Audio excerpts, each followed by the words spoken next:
the British government have come up with this brilliant plan to start sending refugees to Rwanda. Now, just to jog your memory of what that looks like, this is the UK up here, okay? And Rwanda is all the way down here. So that's roughly, 4,000 miles or, 6,500 kilometers. This is not a joke. This is an actual thing, right? So this is the British government's idea of, cracking down on people smugglers and asylum seekers who enter the UK illegally, which is kind of an oxymoron and doesn't make any sense. But let me first tell you what they said. Let me break this down for you, and then I will give you my thoughts, okay? So here's Boris Johnson. He's the British Prime Minister, and here he is announcing this brilliant plan of his, right? So from today, our new migration and economic development partnership will mean that anyone entering the UK illegally, as well as those who have arrived illegally since January the 1st, may now be relocated to Rwanda. This innovative approach, driven by our shared humanitarian impulse and made possible by Brexit freedoms, will provide safe and legal routes for asylum while disrupting the business model of the gangs. Because it means that economic migrants taking advantage of the asylum system will not get to stay in the UK, while those in... Okay, so that's a straight up lie, because he says economic migrants taking advantage of the system won't get to stay in the UK. No, they're going to send refugees who are granted refugee status to Rwanda. It's not about economic migrants, it's refugees. So even if you are a genuine refugee and you come to the UK and they recognize you, the British government says you are a refugee, we recognize why you're fleeing your country, we grant you refugee status, they're still going to send you to Rwanda. So it's nothing to do with economic migrants. He's lying. That's a straight up lie. And this idea that asylum seekers enter the UK illegally, I'm going to get to that in a second. Again, let me just, it's hard not to jump in because there's so many lies per minute, right? Or per second, I should say. So here's another one, right? He gets asked a couple of questions. Here's one of them. Is the plan to send asylum seekers to Rwanda a genuine answer? Is it a workable solution? Or is it an attempt to look tough on an issue which the government's failed to address in the last few years? And if I can ask about the fine you received earlier this week, do you still think you have the moral authority to govern? What would you say to the people watching at home who think that you have been guilty of hypocrisy for not following the rules you told them they must follow? And what would you say to the MPs who think you lied to them? Well, thanks very much, Nick. And look, on your second point, I said quite a lot about this on, I think it was Tuesday. I'll be saying more when I update Parliament, as you can imagine, next week. And I think you probably have to wait until then for me to say. That whole sentence literally means nothing. He just, some people, they can speak without saying anything. That's Boris Johnson. Say more on that. But on, whether this is a solution that is, a magic bullet, as it were, that can deal with the problem of illegal migration across the channel, I want to be absolutely clear with everybody. I think that this is necessary, but it is, of course, not sufficient. There are many other things that we need to get right. We need to make... Yeah, insufficient is really putting it mildly. Now, Priti Patel, who's the UK Home Secretary in the UK means basically the Minister of Interior, right? So she went to Rwanda, to the capital, and here she is. She's posted this on Twitter, right? She's very proud of this. She said, "Today I've signed a world-leading new partnership with Rwanda to break the people smugglers' deadly business model and help us protect the genuinely vulnerable through safe and legal routes." So again, this is another lie, because they're saying basically that they want to crack down on people, who people smugglers, right? That's the term they're using. What the UK is going to do here is, if you, for example, you're a refugee, or you're an asylum seeker, right? And you're seeking refugee status, and you come to the UK on a boat through the channel, they're still going to send you to Rwanda. So they're not punishing the people smugglers. They're doing that with the Nationality and Borders Bill in a second. But just to be clear, refugees Just refugees, not the people smuggling them or you know, steering the boat. The refugees themselves will be sent to Rwanda. How exactly does that break up the gangs or punish the people smugglers? You're punishing refugees. And again, let me show you. I have so many things I want to tell you about this, and it's very important. So let's continue. Here she is. She's being asked a question during you know, her press conference that she gave in Rwanda. Let's take a look. I'm wondering to know what's going to be the criteria you're going to use to select the migrant people that are going to reach in Rwanda, and of course, how many times they're going to stay in Rwanda. We're very clear that everyone who enters the UK illegally will be considered for resettlement and being brought over to Rwanda.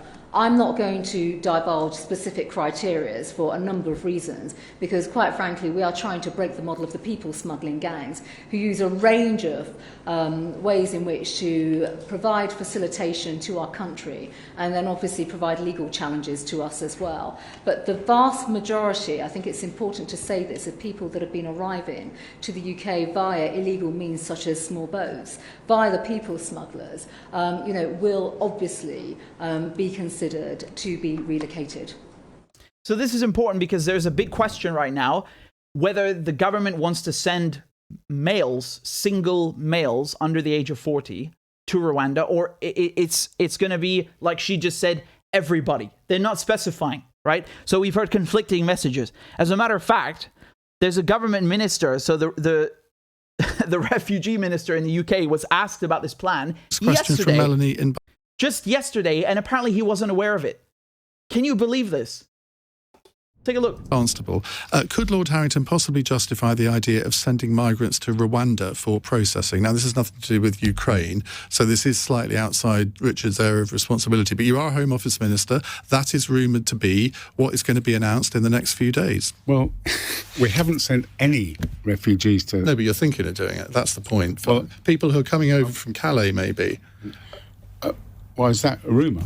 It's more than a rumour. According to the papers today, I saw it in the Times today, that is what is going to be announced in the next few days. Well, by the if Prime it's Minister. happening in the Home Office on the same corridor all the time they haven't told me about it.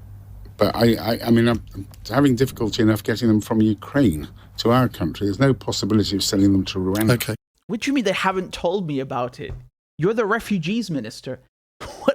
What is this? This is like a comedy bit out of Monty Python. What is this? It's unbelievable. It's truly unbelievable. So let me break down to you why, you know, this scheme to send refugees to Rwanda is a violation of all sorts of laws, and I'm going to break this down to you. So the UN Refugee Agency, take a look at what they've said. Okay, so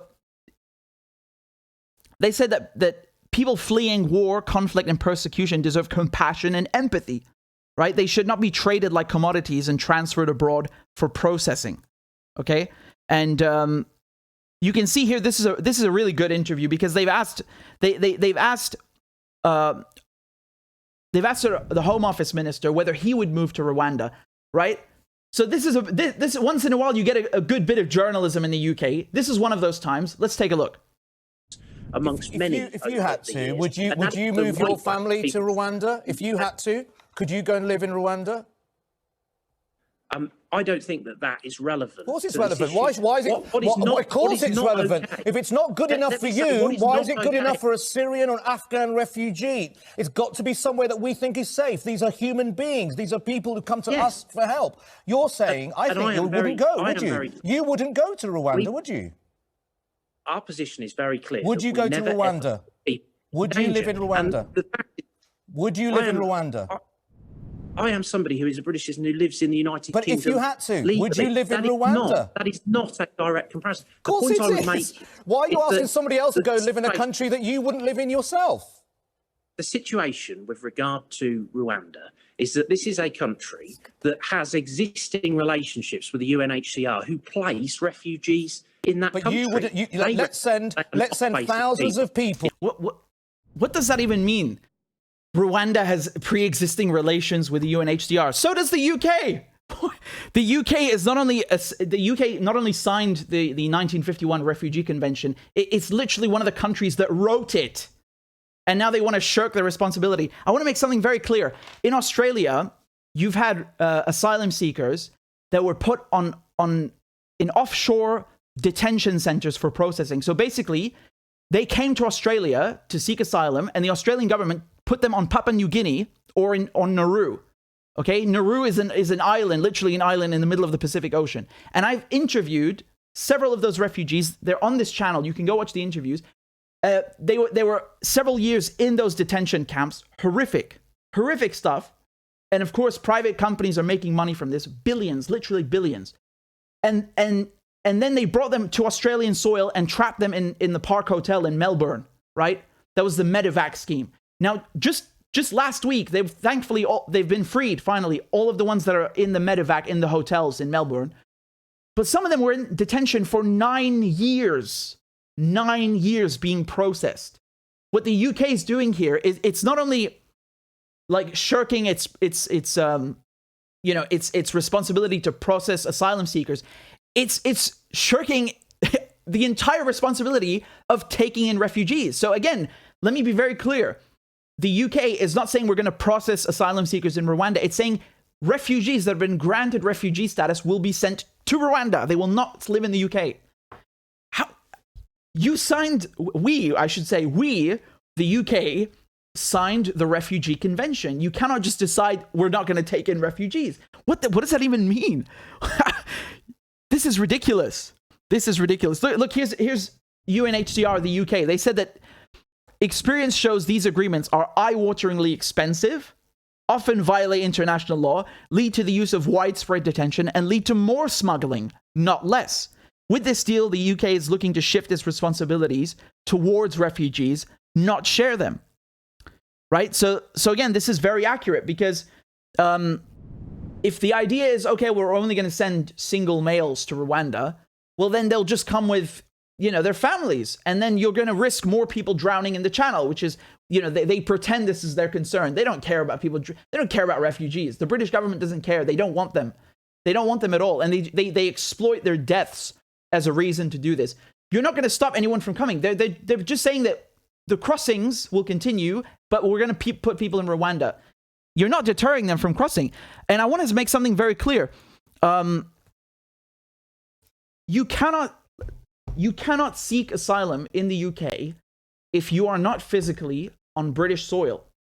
Do you understand what I'm saying? So if you're an asylum seeker, you're fleeing war or political persecution, whatever it is, and you want to seek asylum in the UK, you have to go to the UK. You can't go to a British embassy. You have to do it on British soil. Look, here's the law. Look what it says. People must be physically present in the United Kingdom to claim asylum. It is not possible to apply for asylum via a British embassy or to apply for a visa for the purpose of coming to seek asylum in the UK. So the British government have made sure there are no safe and legal routes. And so refugees, asylum seekers are basically forced to cross the channel on these tiny boats, on these rubber dinghies, and risk drowning just so they can make the request. So it's a catch-22, right? They're like, well, you have to be on British soil to request asylum, but we don't want you on British soil, and we're not going to give you any alternatives except crossing the channel on a rubber dinghy. And now we're going to put you in Rwanda. What? So do you understand this is so ridiculous when they say illegal asylum seekers or people who've come to the UK illegally? Seeking asylum is not illegal. Any single person on earth can seek asylum.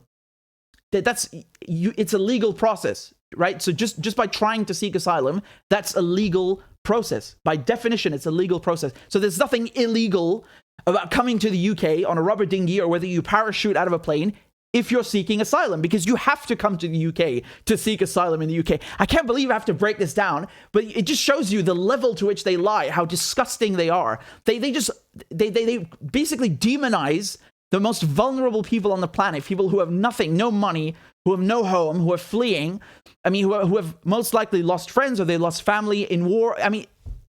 This is disgusting. It's really disgusting. And of course, people are going to make lots of money from this.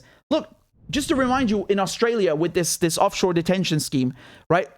The Australian Refugee Council offshoring figures show that 3,127 people were sent to Papua New Guinea or Nauru since 2013 at the cost to Australian taxpayers of $10 billion. So that's 1.7 million British pounds per person. So do you understand there's a lot of money to be made from this? A lot of money. And they frame it as, oh, we're investing in Rwanda. Yeah, you're investing in something. It's your friends and your friends' bank accounts.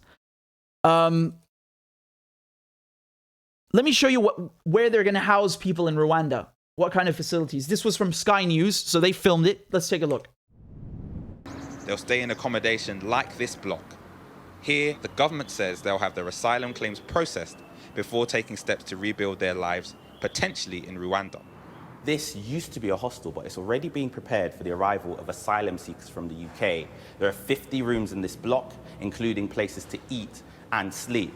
But essentially, it's a holding centre where those people will wait for their asylum claims to be processed. Priti Patel is confident that building and this country will be a safe space.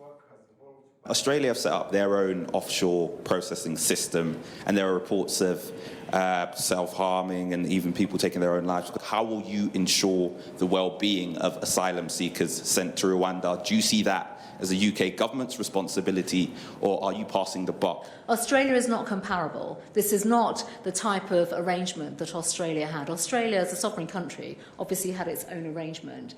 It is fair to say our teams have been working through facilities here. You've heard me mention in my opening remarks as well the technical experience that we are bringing. We believe in investing in Rwanda. We're very open about that. She literally did not answer any of the question. Again, I've spoken to several refugees in Australia. Again, they were in detention for 9 years, right? So one of them arrived when he was 15, and he spent 9 years in detention. Can you imagine? And he was granted refugee status in the end.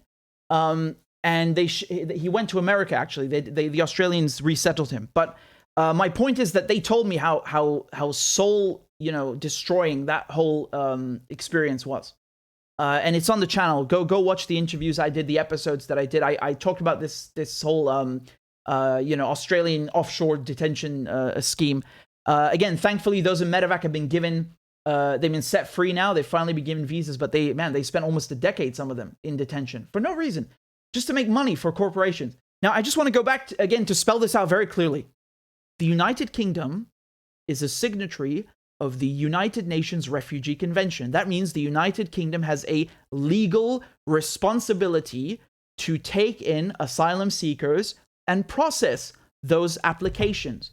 And when they are given refugee status, they have a responsibility to home those refugees in the UK.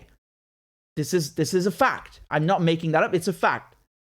Number two, there's no such thing as an illegal asylum seeker. Seeking asylum is a legal process. To seek asylum in the UK, you must be on British soil. There is literally no other way to start the application. So whether you parachute into the UK, or you come by submarine, or you swim across the channel, it makes no difference, because you must be in the UK to start the application. That's the law. I just showed it to you.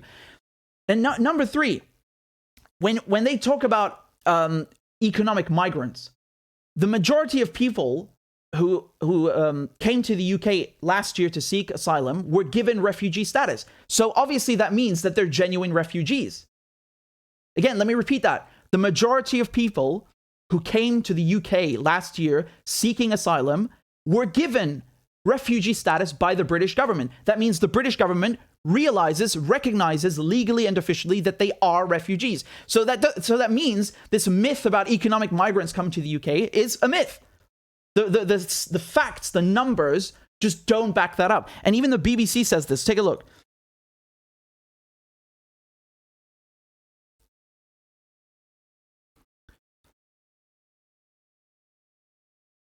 So here, this is a BBC article about this new scheme, okay? And they say that he, meaning Boris Johnson, conflated the thousands of people risking their lives to reach the Kent coast in small boats with quote-unquote economic migrants taking advantage of the asylum system. The problem with this argument is that a substantial majority of those who cross the channel are subsequently granted refugee status by the UK government. the Home Office officials decide they do indeed have a well-founded fear of persecution in the country of origin. And again, I know they like to appeal to, right-wingers with, it's about controlling our borders. What the fuck does it have to do with the borders? The UK signed the Refugee Convention. It has a legal responsibility to abide by it. Again, the UK actually helped write it. They didn't just sign it, okay? Again, this myth that, well, if you're a refugee, you have to stop in the first safe country. I would love for someone to show me this law, because it doesn't exist and it's not in the Refugee Convention. That's made up. And the fact that they've given Ukrainians special, waivers, they've given them this special scheme right now that you can basically foster or, shall we say, you can host, a Ukrainian family if you're in the UK. I mean, it's a brilliant scheme, and the Ukrainians deserve it. No question about that. But I'm just telling you that, the UK does not have a refugee crisis. That's rubbish. The UK has 1% of the world's refugees. It's nothing. It's nothing. Even if you look at, in terms of Europe, of the European countries, it ranks way below in the numbers of refugees that it takes in. There's no refugee crisis. It's rubbish. I'm sorry, but look at this map, okay? The countries in red are places that the UK has invaded at one point or another. Okay, so this is again from Stuart Laycock in his book, and I'm sorry, but the UK, a country that has invaded most of the planet, right? Most countries that celebrate Independence Days are celebrating independence from the British. The British Empire had 25% of the world's landmass under its control. So a country like that with this history has no right to complain about, people are coming on our shores. What? Oh, so it's okay when we go to other people's shores with guns and tanks and we occupy them and colonize them and kill them, but the refugees coming from those same countries, they're not allowed on our shores?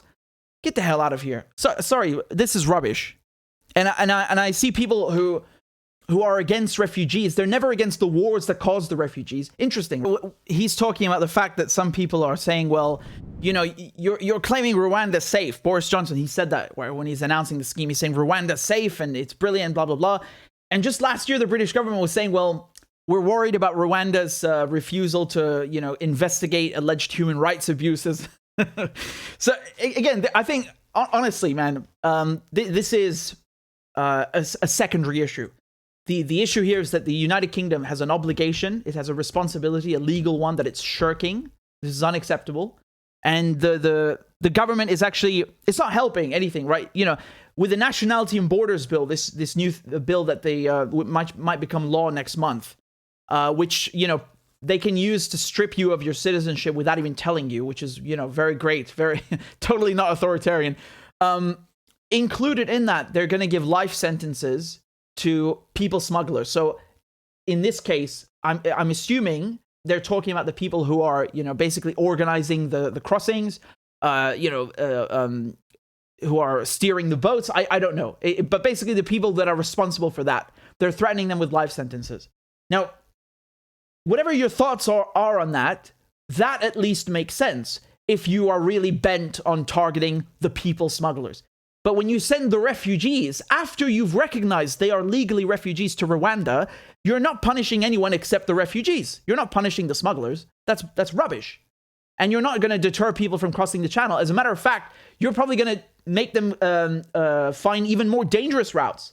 The whole point people are crossing the channel in boats is because the UK has not given anyone a legal, safe route to apply for asylum. They just haven't. And you have to be on British soil to start the application.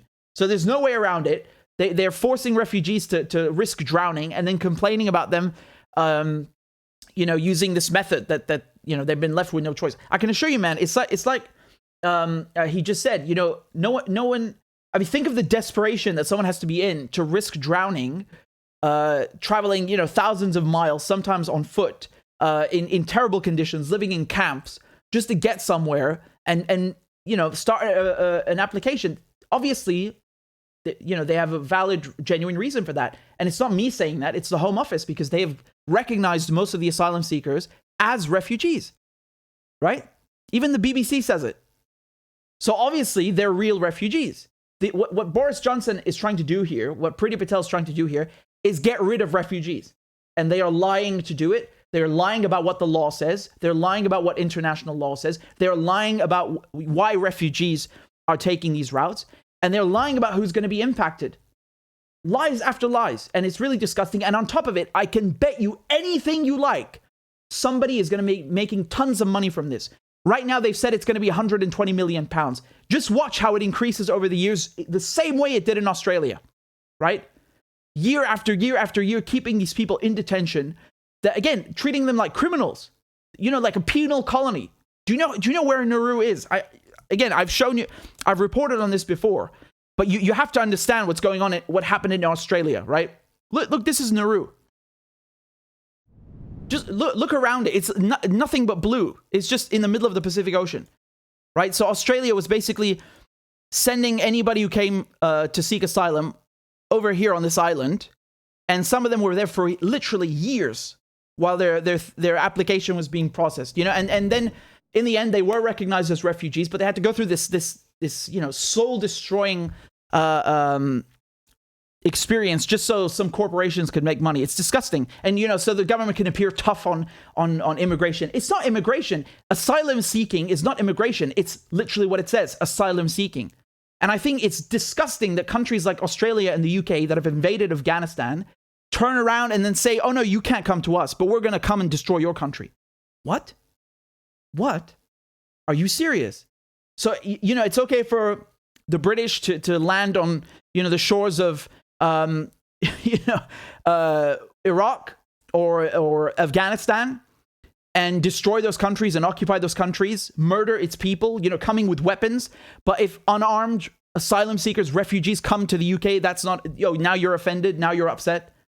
No, this is disgusting. If you create refugees, you have a responsibility to cater for them, especially if you signed an international agreement stipulating that. It's disgusting. It's disgusting how they behave. And some people think that they're doing this because they want to distract from Partygate. So Partygate is this whole scandal that, the British government, Boris Johnson's government, they imposed lockdown restrictions in the UK, right? They said you cannot leave your home for any reason. You'll be fined if you do. You can only leave your home for work purposes and things like that. And because there were multiple lockdowns and multiple rules. And in each one of them, turns out they were having parties in number 10 Downing Street, which is the equivalent of the White House in the UK. It's where the Prime Minister works, and then he lives upstairs in number 11.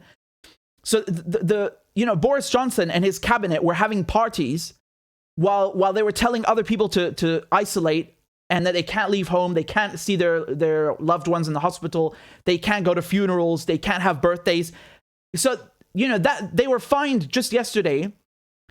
I'll get to that in a minute, but my point is that a lot of people, they think that this whole Rwanda refugee scheme is to distract from Partygate. Here's Zara Sultana, she's an MP, she said, someone in Conservative HQ saw the Partygate crisis and said, let's announce we'll deport refugees to Rwanda to change the subject and divide the country. Could be. Although I wouldn't put it past the Boris Johnson government to do something like that, especially, if you look at all the other laws that they've passed, which I've talked about here, or tried to pass, Overseas Operations Bill, Spy Cops Bill, also the Nationality and Borders Bill, the Police Crime Sentencing and Courts Bill. Each one of these is a monstrosity, and I've talked about them on the channel. You should go watch each one. It's just pure authoritarianism. So I'm not surprised by this at all. I'm not surprised. And honestly, this guy made me laugh. He really put him on the spot. He wouldn't answer it. He just wouldn't answer it.